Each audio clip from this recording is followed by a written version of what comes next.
Hello दोस्तों, मेरा नाम रवि और आज हम कॉकरोच जनता पार्टी के बारे में बात करने वाले हैं। जहाँ से स्टार्ट हुआ था और अभी तक कहाँ तक पहुंचा है उसकी पूरी इन्फॉर्मेशन आपको देंगे हम। ओके, तो स्टार्ट हुआ था 15 मई से। 15 मई से जस्ट ऑफ श्रीकांत ने बोला था कि जो भी युवा है वो कॉकरोच है। Youngsters like cockroaches. They don't get any employment. They don't have any place in profession. Some of them become media. Some of them become social media. Some of them become RTI activists. Some have become another activists, and they start attacking everyone. And you people file contempt petition because I go to you not taking up the matter of as if there are already parasites in society who attack you people. You attack the system, and you want to join hands with them. तो वहाँ पे जो भी तो America में जो बैठा था यूएस में जो था अभिजीत दीपके सर, उसने बोला कि जो भारत की युवा है उसको कॉकरोच बोला जा रहा है। तो उसने एक इंस्टाग्राम अकाउंट बनाया है कि कॉकरोच जनता पार्टी। ओके, तो वहाँ पे कॉकरोच जनता पार्टी के जो इंस्टाग्राम अकाउंट बनाया, तो कॉकरोच जनता पार्टी मजाक में बनाया गया था, लेकिन एक एक करके इतने फॉलोअर्स हो गए, 1 मिलियन 2 मिलियन, और जो भाजपा का अकाउंट है उससे भी ज्यादा हो गए, 8 मिलियन से प्लस हो गए थे।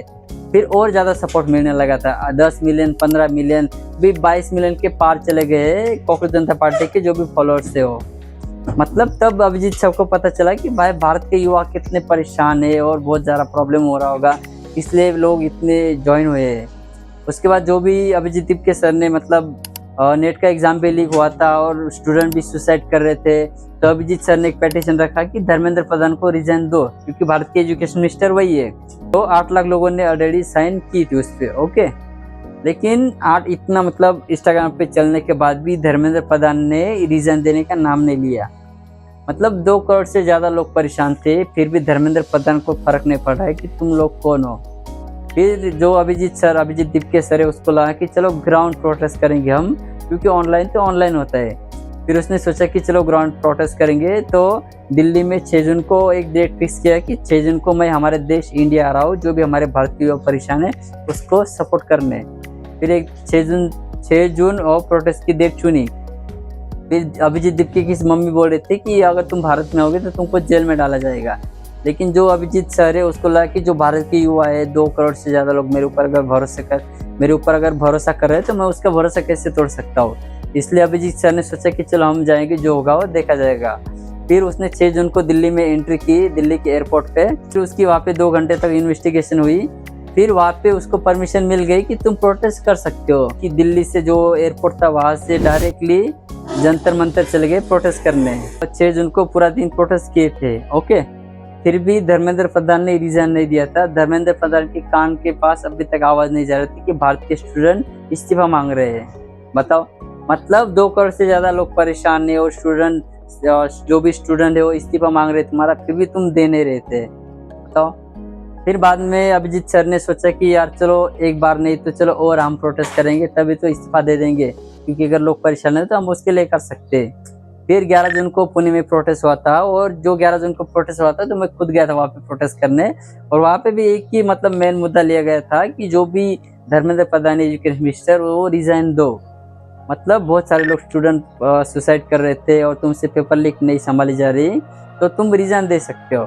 11 जून को पुणे में प्रोटेस्ट हुआ था, फिर 12 जून को लखनऊ में प्रोटेस्ट हुआ था, फिर 13 जून को अमृतसर में प्रोटेस्ट हुआ था, 14 जून में हैदराबाद में हुआ था, बेंगलोर में हुआ था, और 15 जून को जयपुर में प्रोटेस्ट हुआ था। और जो 15 जून को प्रोटेस्ट हुआ था, तो अभिजीत सर को जिसने मारा था उसको मैं कहना चाहता हूँ, अगर तुम्हारे पास थोड़ा भी अगर कॉमन सेंस होता ना, अगर तुम्हारी गांड में दम होता ना, तो सरकार से सवाल पूछता कि भाई पेपर लीक क्यों हुआ है। समझ रहे ना मेरी बात? तुम कितने कायर हो, इतने कैसे हो तुम्हारे, बताओ। थोड़ा तो कॉमन सेंस होना चाहिए ना तुम्हारे पास। अगर दिमाग थोड़ा भी होता तो तुम समझते कि भाई चलो जो भी अभिजीत दीपके सर है वो स्टूडेंट के लिए आवाज उठा रहा है, और न तुम्हारे पापा के खिलाफ वो बोल रहा था, न किसी जाति धर्म के बारे में बोल रहा था। उसका मेन टारगेट एक ही था कि धर्मेंद्र प्रधान इस्तीफा दो।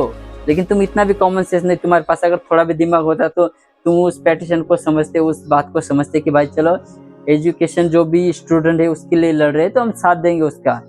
गाली तो बहुत गंदी दे सकता, लेकिन दे नहीं सकता। लेकिन बात तुम समझ सकते हो कि एक गलत चीज है, इतना कॉमन सेंस होना चाहिए तुम्हारे पास। मैं इतना ही कहना चाहता हूँ तुमको। ओके, इतना सारा हरे 4-5 राज्य में इतना सारा प्रोटेस्ट होने के बाद भी धर्मेंद्र प्रधान के कान तक आवाज नहीं पहुंचा।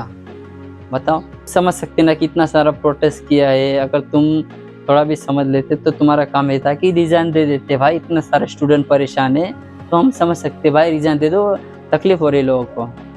तुम सत्ता के इतना लालची हो चुके हो कि तुमको सिर्फ सत्ता चाहिए, कुर्सी चाहिए और तुमको हर एक फैसिलिटी चाहिए।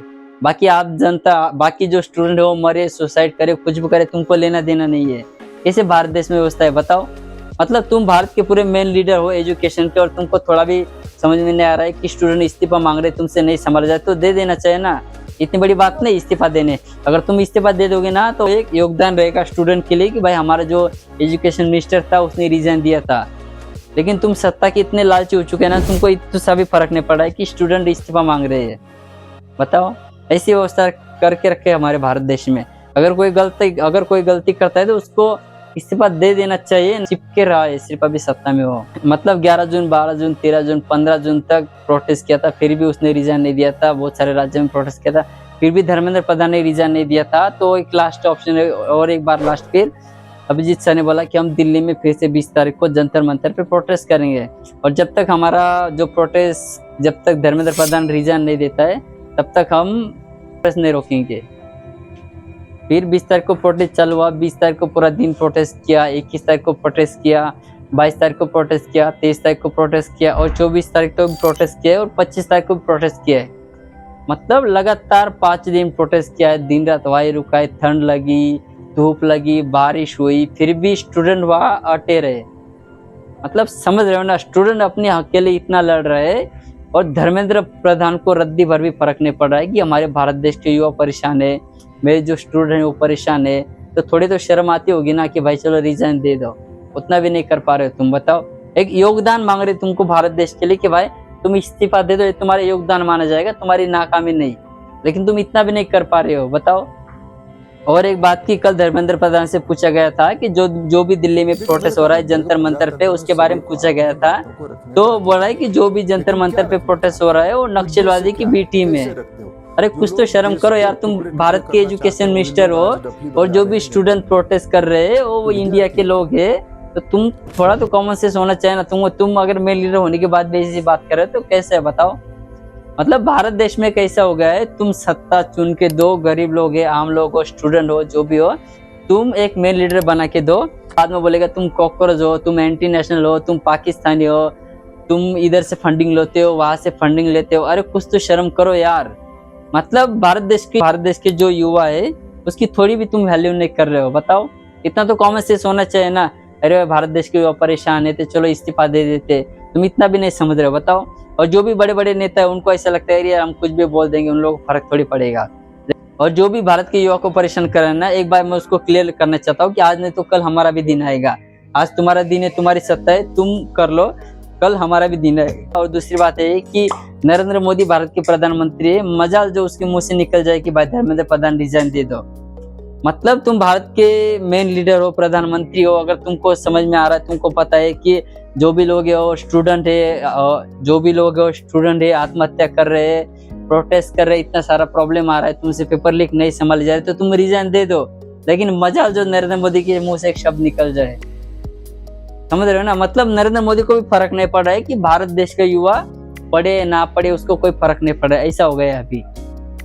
अभी कंप्लेंट करने किससे जाएंगे? जो भारत का मेन लीडर है वो भी नई रिस्पॉन्सिबिलिटी ले रहा है, ना एजुकेशन मिनिस्टर रिस्पॉन्सिबिलिटी। बात एक कॉमन सेंस होती है, लेकिन तुम उतना भी नहीं कर पा रहे हो। बताओ भारत के लिए। इसलिए पूरे भारत देश के जो भी युवा है उसको मैं एक मैसेज देना चाहता हूँ कि आगे से जो भी गवर्नमेंट आएगी, जो भी सरकार आएगी, या क्या पता भविष्य में हमारी जो भी कॉकरोच जनता पार्टी अगर आई ना, तो हम सब एजुकेट लोग रखेंगे, ना कि हम भ्रष्टाचार रखेंगे, ना बलात्कार रखेंगे, ना उधर रखेंगे। और हर एक के लिए हम हर एक सम्मान रखेंगे, ना कि हम हिंदू मुस्लिम करेंगे, ना कि हम हिंदू मुस्लिम करेंगे, ना नक्सलवादी करेंगे, ना कॉकरोच बोलेंगे, ना नक्सलवादी बोलेंगे। हर एक का हम समाधान करेंगे, ऐसे एक पार्टी बनाएंगे बस। और जितना जल्दी होगा उतना मैं धर्मेंद्र प्रधान से एक रिक्वेस्ट करना चाहता हूँ कि और भी टाइम है आपके पास। जब तक तुम रिजाइन नहीं दोगे तब तक कॉकरोच जनता पार्टी का प्रदर्शन चालू रहेगा, ऐसा अभिजीत दीपके सर ने बोला है। इसलिए जितना जल्दी होगा उतना जल्दी तुम रिजाइन दे दो और भारत के लिए तुम ये योगदान रहेगा स्टूडेंट के लिए। और मेरी भी एक रिक्वेस्ट है कि अगर आपके कान तक पहुंचेगी मेरी बात, तो मैं स्पेशल आपको रिक्वेस्ट करना चाहता हूँ कि इतने सारे प्रोटेस्ट हो गए तो आपको थोड़ी शर्म आना चाहिए कि आप रिजाइन दे देना चाहिए। अगर तुम्हारी जगह कोई दूसरा होता ना तो अभी तक 1000 बार रीजन देता कि भाई मेरे को ऐसी सत्ता नहीं चाहिए जो मेरी पूरे भारत देश में बेइज्जती हो रही है। लेकिन फिर भी तुमको समझ में नहीं आ रहा है कि मेरी बेइज्जती हो रही थी, चलो भाई रीजन दे देते। लेकिन नहीं, तुमको तो सत्ता प्यारी है ना। और लास्ट बात है कि जितने भारत देश में युवा है उन लोगों को मैं रिक्वेस्ट करना चाहता हूँ कि अगले बार से जो भी तुम चुनोगे वो सोच समझ के चुनना और एजुकेट चुनना कि आगे जाके किसी को प्रॉब्लम नहीं होना चाहिए। ओके, और हमारी जो कॉकरोच जनता पार्टी जल्दी से जल्दी उसको सक्सेस मिलना चाहिए। और अभिजीत सर को मैं कहना चाहता हूँ कि जब तक धर्मेंद्र प्रधान रिजाइन नहीं देता है तब तक प्रोटेस्ट कंटिन्यू रखेंगे हम। धर्मेंद्र प्रधान से जितना जल्दी होगा उतना इस्तीफा दे दो और देश के लिए तुम योगदान दे सकते हो, इसको देशभक्ति कहलाएगा। ठीक है, धन्यवाद। जय हिंद, जय भारत।